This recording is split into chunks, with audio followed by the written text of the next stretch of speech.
வணக்கம். அரசு அதிகாரிகளை உருவாக்கும் நோக்கில் உங்கள் இம்பல்ஸ். மினிமம் கண்டென்ட்ல மேக்ஸிமம் மார்க் ஸ்கோர் பண்ண வைக்கிறதுக்கான முயற்சியில பாக்ஸ் கண்டென்ட் எல்லாமே வீடியோவா ப்ரொவைட் பண்ணிட்டு இருக்கோம். சோ அந்த வகையில இன்னைக்கு 10th ஸ்டாண்டர்ட் பிசிக்ஸ் புக்ல இருக்கக்கூடிய 5th லெசன் ஒளியியல் சவுண்ட் பத்தி நம்ம டிஸ்கஸ் பண்ணலாம். வீடியோக்குள்ள போலாம். ஃபர்ஸ்ட் பாக்ஸ் பாருங்க. ஒலி அலைகள் மற்றும் ஒலி அலைகளுக்கு இடையேயான வேறுபாடுகள், அதாவது difference between sound and light வந்து கொடுத்திருக்காங்க. ஃபர்ஸ்ட் விஷயம் பாருங்க, பரவுவதற்கு ஊடகம் தேவை. ஒலி அலைகள் நம்மளோட சவுண்ட் வேவ்ஸ் வந்து டிராவல் பண்ணணும் அப்படின்னா கண்டிப்பா ஊடகம் அப்படிங்கிற ஒண்ணு வந்து தேவை. அதாவது ஊடகம்னா ஒண்ணும் இல்ல, ஒரு காத்தோ தண்ணியோ ஏதாவது ஒரு திடப்பொருளோ ஏதாவது ஒண்ணுக்குள்ள ஒலி டிராவல் பண்ணுதுன்னா அது எதுக்குள்ள டிராவல் பண்ணுதோ அதைத்தான் வந்து நம்ம ஊடகம், மீடியம் அப்படின்னு சொல்லிட்டு நம்ம சொல்லுவோம். சோ ஒலி அலைகள் வந்து வெற்றிடத்துல பரவ முடியாது, கண்டிப்பா ஊடகம் அப்படிங்கிற ஒண்ணு வந்து தேவை. ஆனா நம்மளுடைய லைட் இருக்கு இல்லைங்களா, பார்க்கக்கூடிய ஒளி, அதுக்கு வந்து ஊடகம் அப்படிங்கிற ஒண்ணு வந்து தேவையே கிடையாது. அதனால வெற்றிடத்துல கூட டிராவல் பண்ண முடியும். ஒலி அலைகள் வந்து நெட்டலைகளா பரவும், இதுவே பார்க்கக்கூடிய ஒலி அலைகள் குறுக்கலைகளா பரவும். அதாவது அலைகள் வந்து இரண்டு வகைப்படும். இயந்திர அலைகள் அப்படின்னு சொல்லிட்டு சொல்லுவோம். அந்த இயந்திர அலைகள் வந்து இரண்டு வகைப்படும். ஒண்ணு வந்து குறுக்கலை, இன்னொன்னு வந்து நெட்டலை. So transverse wave, longitudinal wave அப்படின்னு சொல்லுவோம். டிரான்ஸ்வர்ஸ் வேவ் அப்படின்னா இந்த மாதிரி போறது குறுக்கலைகள், இதுதான் குறுக்கலைகள், டிரான்ஸ்வர்ஸ் வேவ் அப்படின்னு சொல்லுவோம். நெட்டலைகள் அப்படின்னா நம்ம இந்த வாட்ஸ்அப்ல வாய்ஸ் நோட்ஸ் எல்லாம் அனுப்பும்போது வந்து இந்த மாதிரி கோடு கோடா வரும் பார்த்திருக்கீங்களா. ஸோ இதைத்தான் வந்து நம்ம நெட்டலைகள், லாங்கிடியூடினல் வேவ்ஸ் அப்படின்னு சொல்லிட்டு சொல்லுவோம். ஸோ ஒலி அலைகள், கேட்கக்கூடிய ஒலி அப்படிங்கிறது சவுண்ட் வந்து நெட்டலைகளா பரவும், லைட் வந்து குறுக்கலைகளா வந்து பரவும். அடுத்தது இதோட அலைநீளம் பாருங்க. 1.65 சென்டிமீட்டர்ல இருந்து 1.65 மீட்டர் வரைக்கும் சவுண்டோட அலைநீளம் அப்படிங்கிறது இருக்கும். இதுவே லைட்டோடைய அலைநீளம் 4 × 10⁻⁻7 மீட்டர்ல இருந்து 7 × 10⁻⁻7 மீட்டர் வரைக்கும் இருக்கும் அப்படின்னு சொல்லியிருக்காங்க.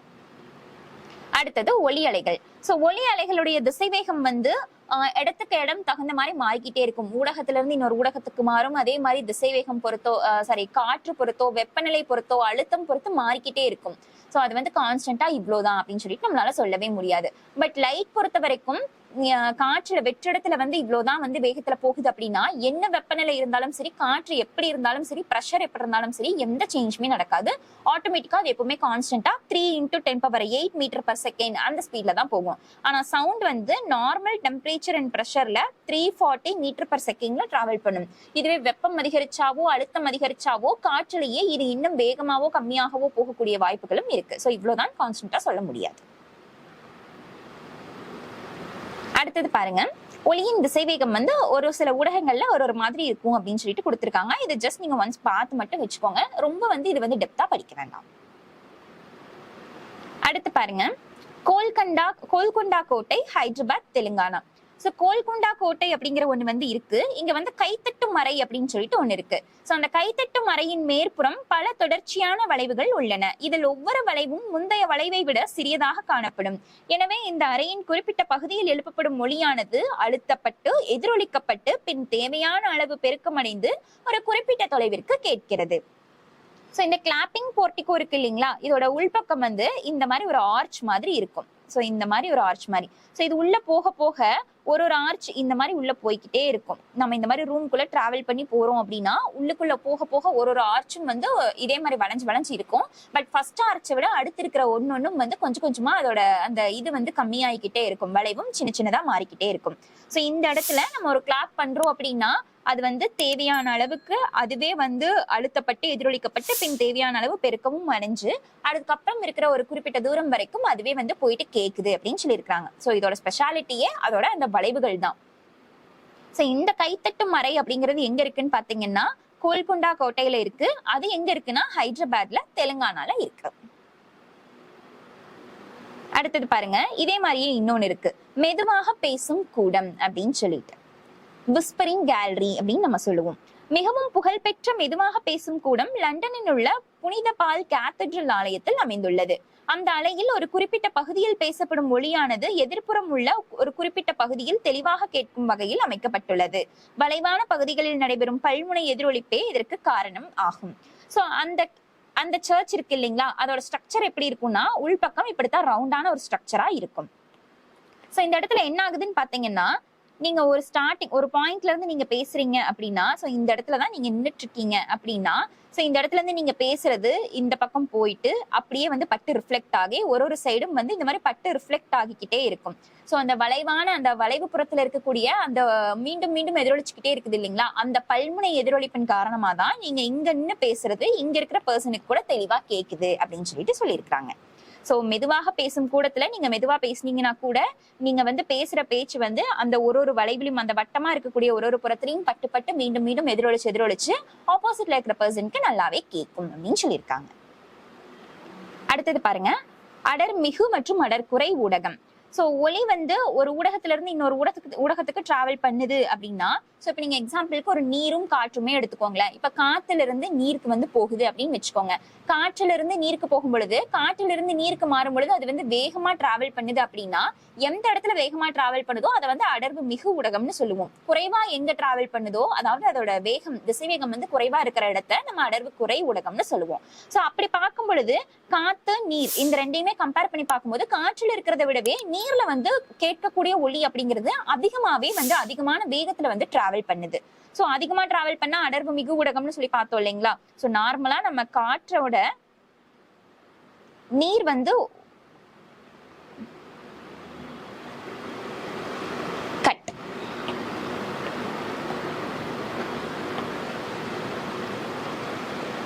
Mic check 1 2 3. அடுத்தது பாருங்க, அடர்வு குறை மற்றும் அடர்வு மிகு ஊடகம் என்றால் என்ன? சோ இந்த இடத்துல என்ன சொல்லியிருக்காங்கன்னு பாருங்க. ஒலியானது ஒரு ஊடகத்திலிருந்து மற்றொரு ஊடகத்திற்கு செல்லும் பொழுது அதன் திசைவேகம் அதிகரித்தால் அது அடர்குறை ஊடகம் ஆகும். காற்றுடன் ஒப்பிடும் பொழுது நீரானது ஒலிக்கு அடர்குறை ஊடகம். சோ ஒரு ஊடகத்திலிருந்து இன்னொரு ஊடகத்துக்கு கேட்கக்கூடிய ஒலி அப்படிங்கறது டிராவல் பண்ணும் பொழுது அந்த இடத்துல அதோட வேகம் அந்த திசைவேகம் அப்படிங்கறது அதிகரிச்சதுன்னா அதை வந்து அடர்வு குறை ஊடகம்னு சொல்லுவோம். இதுவே அதோட திசைவேகம் கம்மியாச்சுன்னா அது அடர்வு மிகு ஊடகம் அப்படின்னு சொல்லுவோம். நார்மலா காற்று நீர் ரெண்டையும் கம்பேர் பண்ணும்போது நீர் வந்து அடர்வு அதிகமா இருக்கு, காற்று வந்து அடர்வு குறைவா இருக்குன்னு நம்ம சொல்லுவோம் இல்லைங்களா. பட் இந்த இடத்துல பாருங்க, காற்றுல இருக்கிறத விடவே நீர்ல வந்து ஒலி பயணிக்கும் பொழுது அதிகமான ஒரு திசைவேகத்துல பயணிக்குது அப்படின்னு சொல்லியிருக்காங்க. அதிகமான திசைவேகத்துல பயணிச்சா நம்ம என்னன்னு சொன்னோம், அடர்வு குறை ஊடகம்னு சொன்னோம் இல்லைங்களா. சோ ஒலியை வச்சு பார்க்கும் பொழுது காற்றை விட நீர் தான் வந்து அடர்வு குறை ஊடகம்னு சொல்லியிருக்காங்க. அதே மாதிரி நீருடன் ஒப்பிடும் பொழுது காற்று வந்து ஒலிக்கு அடர்வு மிகு ஊடகமா இருக்குது அப்படின்னு சொல்லியிருக்காங்க. அவ்வளவுதான். அடுத்து பாருங்க, ஒலி மூலத்திற்கும் கேட்கினருக்கும் இடையே சார்பியக்கம் இருக்கும் பொழுது கேட்குணரால் கேட்கப்படும் ஒலி அதன் ஒலி மூலத்தின் அதிர்வெண்ணிலிருந்து மாறுவது போல் தோன்றும் நிகழ்வு டாப்லர் விளைவு எனப்படும். சோ ஒன்னும் இல்ல, நீங்க வந்து டிராவல் பண்ணிட்டு இருக்கீங்கன்னு வச்சுக்கோங்களேன். சோ இப்ப நீங்க வந்து ஒரு இடத்துல ஸ்பீக்கர்ல வந்து பாட்டு கேட்டுட்டு இருக்கு, நீங்க வந்து அப்படியே அதை உட்கார்ந்து கேட்டுட்டு இருந்தீங்கன்னா நீங்க ரெண்டு பேருமே ரெஸ்ட்ல இருப்பீங்க. அந்த ஸ்பீக்கரும் சரி, நீங்க உட்கார்ந்துட்டு இருக்கீங்க நீங்களும் சரி, ரெண்டு பேருமே ரெஸ்ட்ல இருப்பீங்க. சோ அந்த கேட்கக்கூடிய ஒலியோட அதிர்வெண் அப்படியே உங்களுக்கு கரெக்டா வந்து ரீச் ஆகும். இதுவே ஸ்பீக்கர்ல வந்து பாட்டு ஓடிட்டு இருக்கும்போது நீங்க அங்கேயும் இங்கேயும் நடந்துகிட்டே கேட்டுட்டு இருந்தீங்கன்னு வைங்களேன், ஸ்பீக்கர் என்னமோ ரெஸ்ட்ல தான் இருக்கு, பட் நீங்க அங்கேயும் இங்கேயும் நடந்துட்டு கேட்டுட்டு இருக்கீங்க இல்லைங்களா. சோ அதுல இருந்து வரக்கூடிய அந்த ஒரிஜினல் ஒலியோட அதிர்வெண் வந்து உங்களுக்கு அதே மாதிரி அதிர்வெண்ணோட வந்து கேட்குமான்னு கேட்டா இல்ல. உங்களுக்கு நீங்க உணர்றீங்க இல்லையா ஒலி, அந்த ஒரிஜினல் ஒலியோட அதிர்வெண்ணும் நீங்க உணரக்கூடிய ஒலியோட அதிர்வெண்ணும் வந்து கொஞ்சம் டிஃபர் ஆகும் அப்படின்னு சொல்லியிருக்காங்க. இப்படி வந்து டிஃபர் ஆகும் அப்படின்னு சொன்னவர் தான் டாப்லர். சோ அதனாலதான் இந்த விளைவுக்கு பெயர் டாப்லர் விளைவு அப்படின்னு சொல்லிட்டு நேம் கொடுத்திருப்பாங்க. அந்த டாப்லர் விளைவுக்கு ஒரு சில கண்டிஷன்ஸ் இருக்கு பாருங்க. சோ எந்த இடத்துல எந்த மாதிரி இருந்தா தோற்ற அதிர்வெண் வந்து எப்படி கண்டுபிடிக்கலாம் அப்படின்னு சொல்லியிருப்பாங்க. தோற்ற அதிர்வெண் அப்படின்னா இந்த இடத்துல என்னன்னு பாத்தீங்கன்னா, சோ ஒரிஜினல் சவுண்ட்ல இருந்து கொஞ்சம் டிஃபர் ஆகிதான் நீங்க உணரக்கூடிய சவுண்ட் அப்படிங்கிறது இருக்குதுன்னு சொல்லியிருந்தேன் இல்லைங்களா. அந்த உணரக்கூடிய சவுண்டை தான் தோற்ற அதிர்வெண் அப்படின்னு சொல்லிட்டு சொல்லுவாங்க. சோ இந்த இடத்துல பாருங்க, n அப்படின்னா ஒரிஜினல் ஃப்ரீக்வன்சி, இதுவே n அப்படின்னா ஒரிஜினல் ஃப்ரீக்வன்சி, n டேஷ் அப்படின்னா தோற்ற அதிர்வெண், அதாவது உங்களுக்கு உணரக்கூடிய ஒரு சவுண்ட் இருக்கு இல்லைங்களா அது. அடுத்து v-னா வெலாசிட்டி, vs-னா சோர்ஸ் ஆஃப் வெலாசிட்டி, இதுவே vl அப்படின்னா லிசனருடைய வெலாசிட்டி.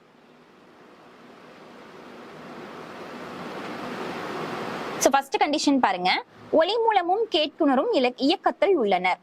சோ இப்போ அதாவது சோர்ஸ் சவுண்ட் வந்து எங்க இருந்து வருதோ அதுவும் டிராவலிங்ல தான் இருக்கு, நீங்களும் டிராவலிங்ல தான் இருக்கீங்க. சோ வரக்கூடிய இடம், கேட்கக்கூடியவர், இரண்டு பேருமே வந்து இயக்கத்துல இருக்கிறாங்க. சோ அப்போ ஒருவரை ஒருவர் நோக்கி நகர்கின்றனர், ரெண்டு பேரும் ஒருத்தர் பார்த்து நகர்றாங்க. அப்ப ரெண்டு பேருக்கும் நடுவுல இருக்கக்கூடிய டிஸ்டன்ஸ் என்ன ஆகும், தொலைவு வந்து குறையுங்களா.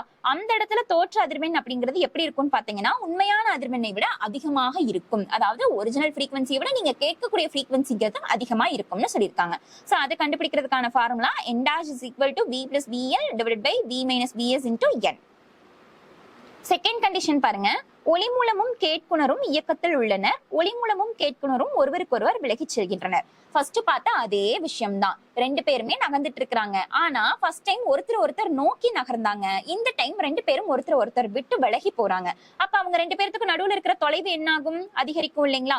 அப்ப அந்த இடத்துல தோற்ற அதிர்வெண் என்ன ஆகும்னு பாத்தீங்கன்னா உண்மையான அதிர்வெண்ணை விட குறைவாக இருக்கும். ஒரிஜினல் சவுண்டை விட நீங்க கேட்கக்கூடிய ஃப்ரீக்வன்சி அப்படிங்கிறது கம்மியா தான் இருக்கும் அப்படின்னு சொல்லியிருக்காங்க. சோ இந்த இடத்துல vs மற்றும் vl மதிப்பு நிலை மூன்றில் கூறப்பட்டதற்கு எதிர் திசையில் இருக்கும். சோ இந்த தேர்ட் கண்டிஷன்ல என்ன டைரக்ஷன் சொல்லியிருக்காங்களோ அதுக்கு ஆப்போசிட் டைரக்ஷன்ல தான் இது இருக்கும் அப்படின்னு சொல்லிட்டு சொல்லியிருக்காங்க. அடுத்து பாருங்க, மூணாவது கண்டிஷன், ஒளி மூலமும் கேட்குணரும் இயக்கத்தில் உள்ளனர். ஒன்றன் பின் ஒன்றாக நகர்கின்றனர். கேட்குணரை ஒளி மூலம் பின்தொடர்கிறது. சோ இந்த இடத்துல என்னன்னா இப்பவும் ரெண்டு பேருமே மூவிங்ல தான் இருக்காங்க. இந்த டைம் என்ன பண்ணிட்டாங்க, ஒருத்தர் நோக்கியோ ஒருத்தர் விட்டு விலகியோ செல்லல, ரெண்டு பேரும் 1 by 1 போறாங்க.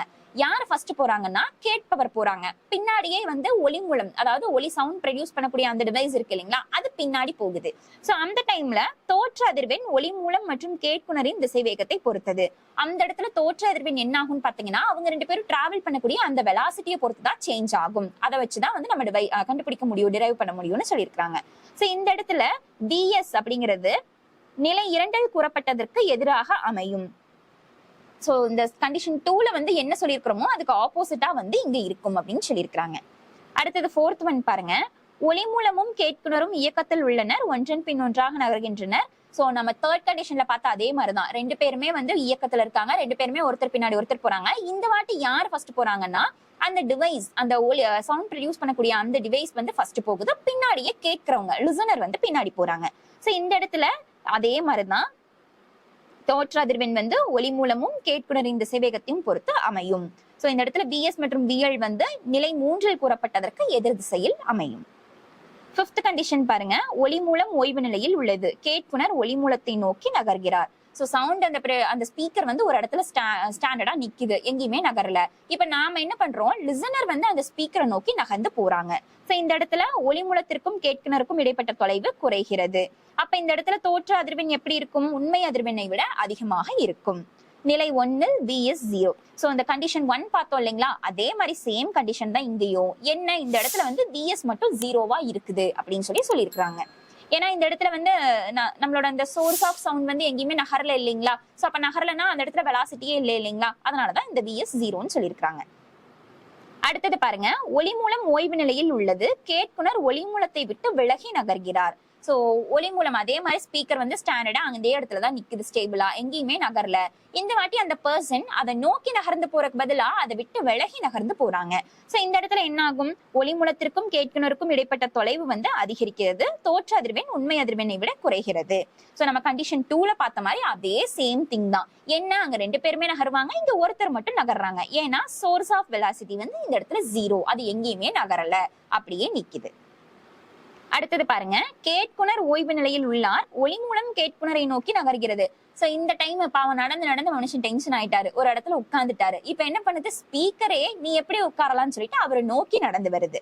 அப்ப என்ன ஆகுதுன்னு பாருங்களேன், ஒளி மூலத்திற்கும் கேட்குனருக்கும் இடைப்பட்ட தொலைவு குறைகிறது. சோ அவங்களை நோக்கி நகர்ந்து வந்தா தொலைவு குறையும் தானே. அப்ப அந்த இடத்துல தோற்ற அதிர்வெண் உண்மை அதிர்வெண்ணை விட அதிகம். எப்பவுமே ஒரு விஷயம் நோட் பண்ணிக்கோங்க, டிஸ்டன்ஸ் கம்மியாச்சுன்னா தோற்ற அதிர்வெண் அதிகரிக்கும், டிஸ்டன்ஸ் அதிகமாச்சுன்னா தோற்ற அதிர்வெண் குறையும். அப்படியே ஆப்போசிட்டா நடக்கும். சோ இந்த இடத்துல அதே மாதிரிதான், நிலை 1ல் சொல்லப்பட்ட மாதிரியே தான். என்ன, அந்த இடத்துல ரெண்டு பேருமே இயக்கத்துல இருந்தாங்க. இந்த இடத்துல vl, அதாவது லிசனரோட வெலாசிட்டி மட்டும் 0, ஏன்னா லிசனர் எங்கேயுமே நகரல, ஒரு இடத்துல உட்கார்ந்து இருக்காரு. அடுத்த கண்டிஷன் பாருங்க, கேட்குனர் ஓய்வு நிலையில் உள்ளார். ஒளி மூலம் கேட்குனரை விட்டு விலகி செல்கிறது. சோ நம்ம அதே மாதிரிதான் பழைய அரைச்சமாவே தான் திருப்பி அரைக்க போறோம். என்னன்னா இப்ப அதே மாதிரியே அவர் போய் உட்கார்ந்துட்டாரு. ஃபர்ஸ்ட் முன்னாடி கிட்ட வந்துச்சு இல்லைங்களா அந்த ஸ்பீக்கர், இப்ப கோச் கிட்ட கொஞ்சம் விலகி போகுது. சோ அப்ப என்ன ஆகும், ஆட்டோமேட்டிக்கா டிஸ்டன்ஸ் அதிகமாகும். டிஸ்டன்ஸ் அதிகமாச்சுன்னா என்ன ஆகும், தோற்ற அதிர்வெண்ணுடைய மதிப்பு குறையும். நிலை 2ல் சொல்லப்பட்டது போலவே தான், அங்க ரெண்டு பேருமே இயக்கத்துல இருந்தாங்க. இங்க vl, லிசனரோட வெலாசிட்டி மட்டும் 0, ஏன்னா லிசனர் எங்கேயுமே நடக்கல. சோ இதோட இந்த லெசனோட வீடியோஸ் முடியுது. இதே மாதிரி மோர் இன்ஃபர்மேட்டிவ் வீடியோஸ் நாங்க கண்டினியூஸா அப்லோட் பண்ணிக்கிட்டே இருப்போம். இதை பத்தின டீடைல்ஸ் தெரிஞ்சுக்கிறதுக்கு Impulse TNPSC Telegram channel follow பண்ணிக்கோங்க. And Impulse coaching institute YouTube சேனலை சப்ஸ்கிரைப் பண்ணிக்கோங்க. Thank you all.